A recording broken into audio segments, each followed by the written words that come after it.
Bonjour à tous et à toutes et bienvenue sur ma chaîne reliée à mes séances de méditation et d'hypnose que j'ai intitulée Hypnosage Expérience. Votre moment d'écoute à travers les réelles histoires paranormales et surnaturelles. Sachez que vous êtes de plus en plus nombreux à venir me rencontrer dans mes différents instituts en France et en Suisse, mais aussi par le biais de visioconférences, en Guadeloupe, sur Paris et en Australie. Et je vous remercie infiniment pour la confiance que vous m'accordez au fil des séances. Avant de commencer de vous raconter cette expérience vécue de 2005 à 2007, installez-vous confortablement avec un mug de votre tisane préférée et laissez-vous porter par le cours de mon histoire. Sachez que ce que je vais vous narrer ici est l'exacte vérité, sans exagération ou extrapolation de ma part, exactement tel que je l'ai vécu. N'hésitez pas à me faire part de vos réactions dans les commentaires. Je vous répondrai toujours personnellement avec grand plaisir.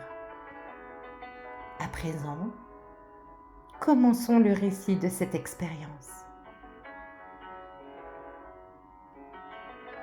À l'époque, je vivais dans un studio de 25 mètres carrés au centre du village des Hôpitaux Vieux.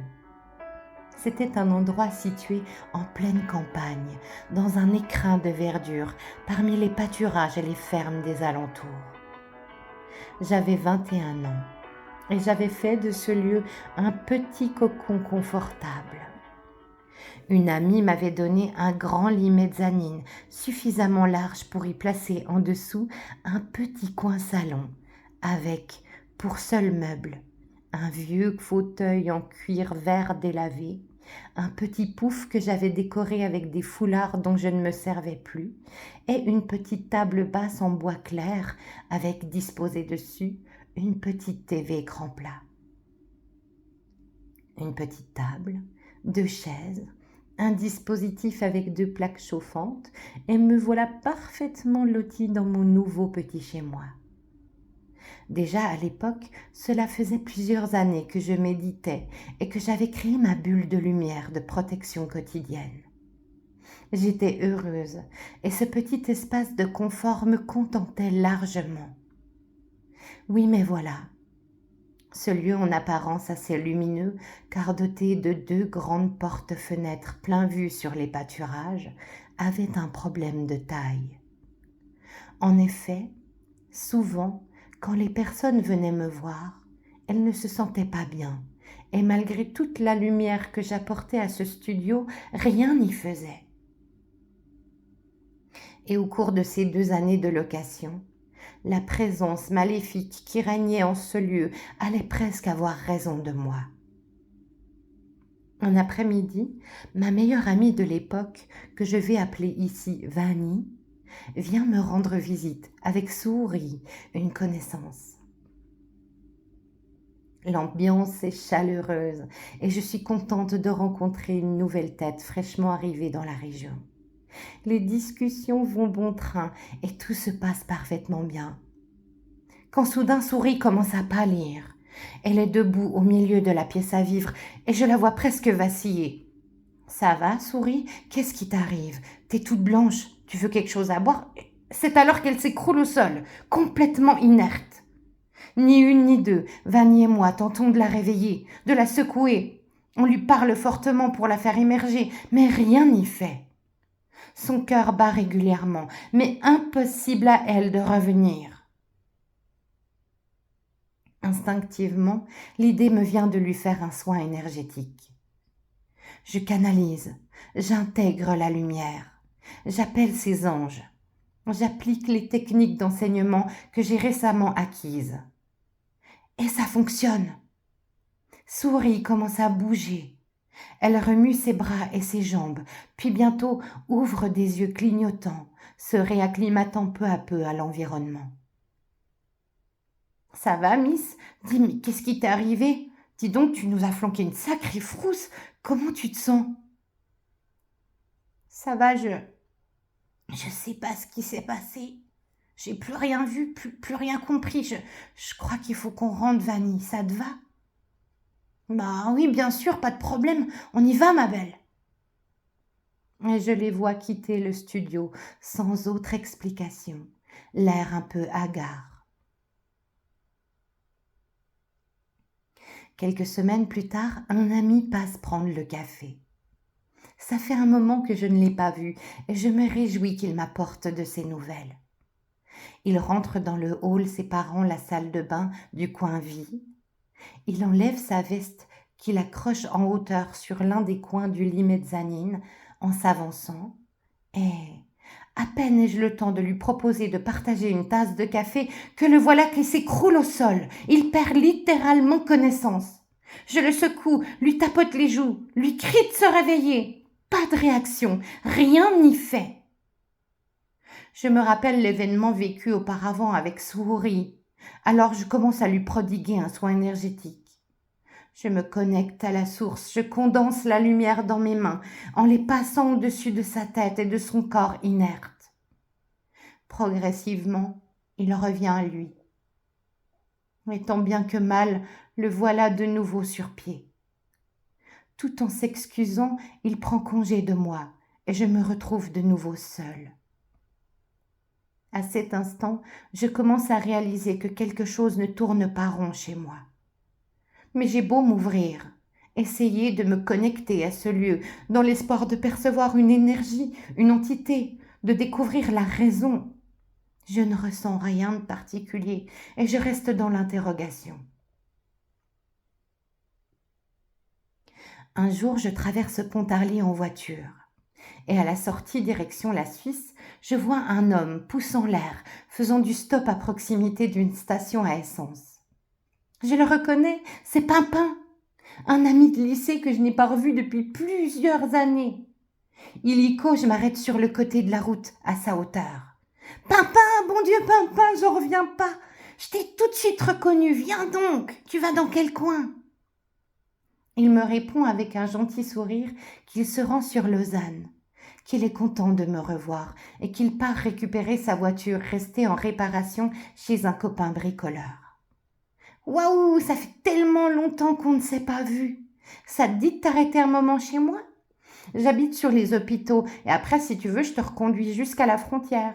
Ça te fera toujours cette distance en moins à parcourir. » Derrière une lourde paire de lunettes carrées munies de verres légèrement teintés de jaune, je vois ses petits yeux qui acquiescent et nous voilà partis en direction du studio. Nous arrivons et nous nous installons vers le minuscule coin cuisine. J'allume la plaque électrique pour venir faire bouillir de l'eau et bientôt je m'installe en face de lui, apportant 2 tasses de tisane fumante. Nous refaisons le monde. Et nous nous remémorons cette période de lycée et d'insouciance de ces 2 années d'apprentissage. L'ambiance est bon enfant et nous rions de bon cœur, partageant nos souvenirs. Quand soudain, le regard de Pimpin se fige. Il ne rigole plus et ses yeux me regardent écarquillés. « Ça va, Pimpin ?» lançai-je inquiète. Je l'observe. Il hoche l'esquisse d'un nom de la tête, et il s'enfuit à toutes jambes, me laissant là, dans une entière perplexité. L'horloge indique 16h30. Pimpin sera resté 15 minutes en tout dans ce studio. Croyez-moi, depuis ce jour, je n'ai jamais revu Pimpin, et j'ignore encore ce qu'il perçut ce jour-là. Quelque temps plus tard, coup de téléphone de Vanille. Elle m'annonce qu'elle et son copain se séparent, qu'elle est en train de rassembler ses affaires et qu'elle quitte l'appartement conjugal. Je lui réponds que je pars la rejoindre, l'aider. Vanille n'a, à l'époque, ni travail, ni voiture, et désormais plus de domicile. C'est ma meilleure amie, et je la vois mal partir sans rien ni personne.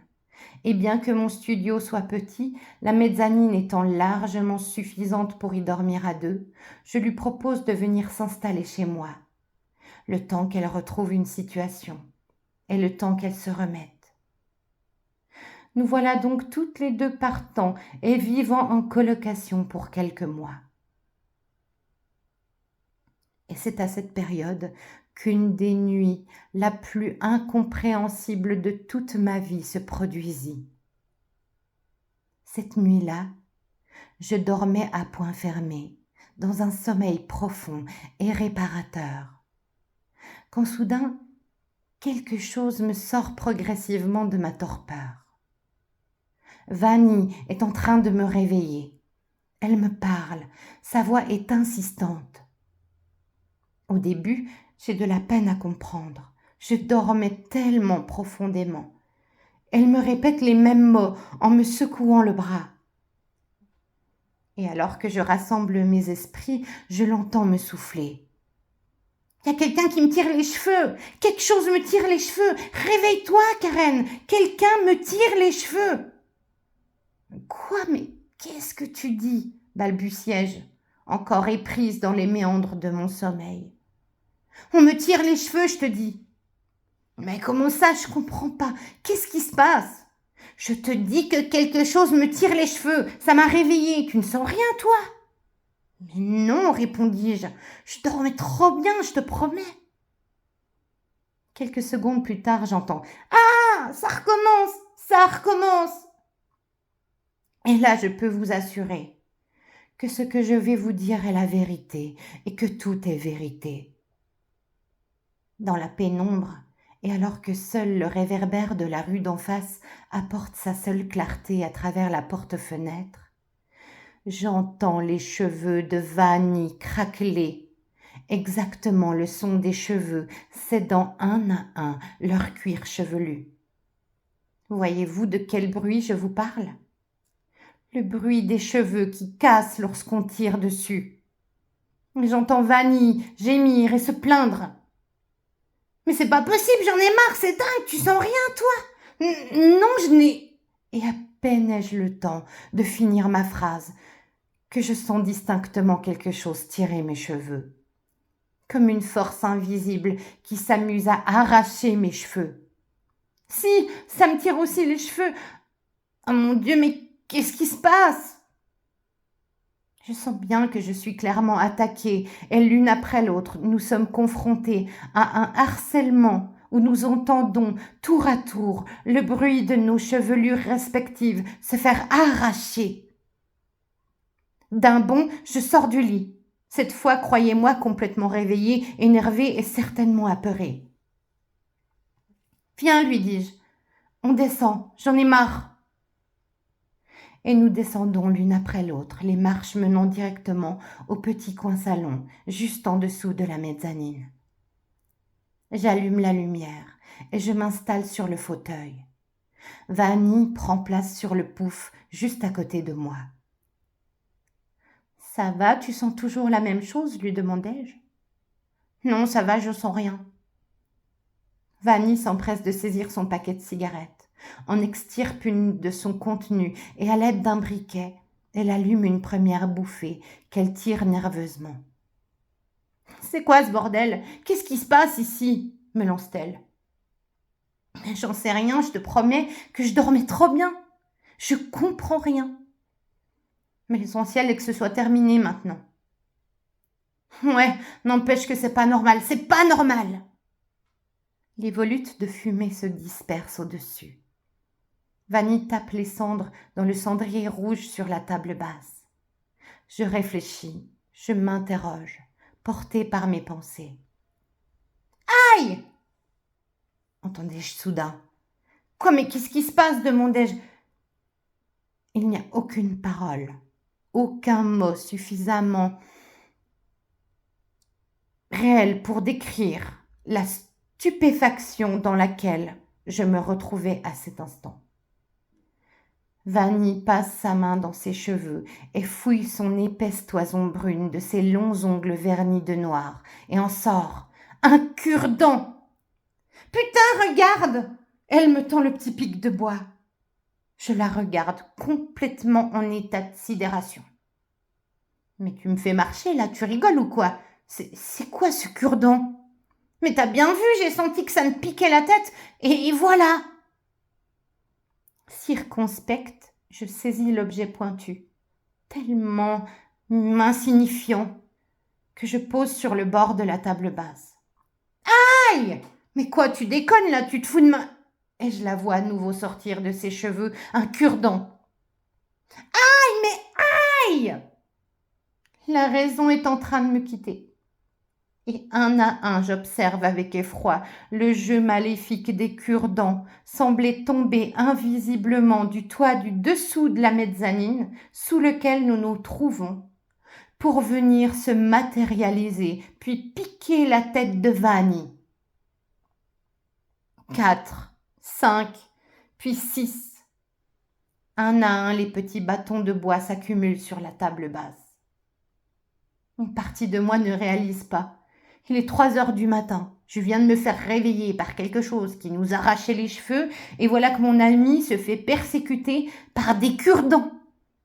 Avouez que cela dépasse tout entendement. Et tant bien que mal, je me raccroche à l'idée saugrenue que Vanni se joue de moi et que tout ceci est issu d'une grosse mascarade. Aïe! Oh non, mais qu'est-ce que... Je viens de sentir quelque chose me piquer le crâne. Une petite douleur, comme une aiguille, dérangeante et soudaine. Je passe ma main dans les boucles de mes cheveux décoiffés, à l'endroit où la piqûre est apparue. Il est là, je le sens sous mes doigts. Ce petit bout de bois dur et pointu, tellement ridicule et pourtant invraisemblablement là. Je l'extirpe et je l'observe, subjugué. L'effroi me gagne. Un frisson amer parcourt ma colonne vertébrale et mon regard accroche les yeux de Vanni qui me regarde bouche bée. Tu vois que je plaisante pas, mais qu'est-ce qui se passe ici? J'en ai marre, qu'est-ce que c'est que ce bordel? Aïe! Vanni retire un autre cure-dent. Ah! Je retire à mon tour un petit morceau de bois. Un petit monceau de bois commence à se former sur le dessus de la table, tel un jeu de Mikado. Tour à tour, nous déposons les cure-dents que nous ôtons de nos crânes. Cette fois, j'en ai assez. Je vais chercher le peigne et je vais regarder toute ta chevelure, prévient Vanni. Je pars dans la salle de bain et au fond du tiroir, dans un meuble en dessous du lavabo, j'en sors un peigne de couleur beige marron clair. Donne-moi ta tête. Cette fois, il y en a assez. Vanni s'exécute et penche sa tête en avant. Touffe de cheveux par touffe de cheveux, j'entreprends de scruter la moindre mèche se trouvant sur le crâne de Vanni.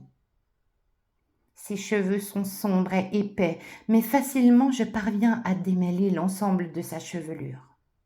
Je regarde, j'observe attentivement comme un tri minutieux à la recherche de la moindre différence, d'une certaine anomalie. Mais il n'y a rien, rien du tout, rien d'incompréhensible, rien d'anormal. Ses cheveux sont sains, parfaitement doux et lisses, sans la moindre dureté. T'as rien, Vanni, t'as plus rien, c'est ok. J'ai tout regardé, c'est bon. D'un geste, elle se remet droite devant moi, soulagée d'en avoir terminé. Je suis désolée, Vanni. C'est dingue ce qui se passe ici, mais là, ça prend des proportions que je m'attendais pas à vivre. Faut qu'on déménage, je vais quitter cet appart. Faut qu'on parte d'ici au plus vite. Mais enfin, comme je suis contente que ce soit enfin terminé. Devant mes yeux empreints de sidération, Vanni ressort un cure-dent de ses cheveux. Aïe! Cette nuit-là, Vanni et moi avons retiré une trentaine de cure-dents de nos cheveux. Excédée, apeurée, je finis par prier de toutes mes forces, de toute mon âme, afin que le jeu infernal des cure-dents cesse leur danse machiavélique. Puis tout cessa enfin. Vers 5 heures du matin, nous pûmes rejoindre nos lits sur la mezzanine et nous ne furent plus jamais dérangés, ni l'une ni l'autre, pour le reste de la nuit et pour les nuits suivantes. Pour conclure cette histoire d'un petit bout de ma vie que je viens de vous confier, j'ai rendu le studio quelques mois plus tard, complètement démoli, en perte totale de confiance et d'amour pour moi et pour tous ceux qui m'entouraient. Le studio a eu presque raison de moi. Et après être tombé bien bas, aspiré peu à peu par l'énergie malveillante qui régnait en ce lieu, avec la volonté de tout recommencer et de renaître en moi-même, la vie m'offrant une chance, je déménageais pour retrouver la vie en moi. Parfois, au détour des hôpitaux vieux, je peux apercevoir de la route, du coin de l'œil, le complexe d'appartements abritant le studio hanté. Et à chaque fois, je ne peux m'empêcher de me demander, y a-t-il quelqu'un qui vit dans le studio? Est-ce que quelqu'un est harcelé par cet endroit? Si vous qui écoutez mon témoignage, vivez ou avez vécu en ce lieu, ou dans un lieu où habitait une malveillance, mettez-moi un message, confiez-moi votre expérience. Et toi, Pimpin, si un jour tu tombes sur cette vidéo et que tu te reconnais, dis-moi ce dont tu as été témoin ce jour-là. Parle-moi. Je serai toujours à l'écoute pour toi et pour toutes les personnes qui ressentent le besoin de se confier. Je vous remercie d'avoir pris le temps d'écouter mon témoignage. Et si vous êtes dubitatif, sachez que je vous comprends. Moi-même, je me suis sentie parfois déroutée par le contenu de mes souvenirs. Et pourtant, je vous souhaite tout le bonheur du monde. Et je vous envoie toutes mes pensées d'amour et de joie pour chacun d'entre vous. À bientôt sur Hypnosage.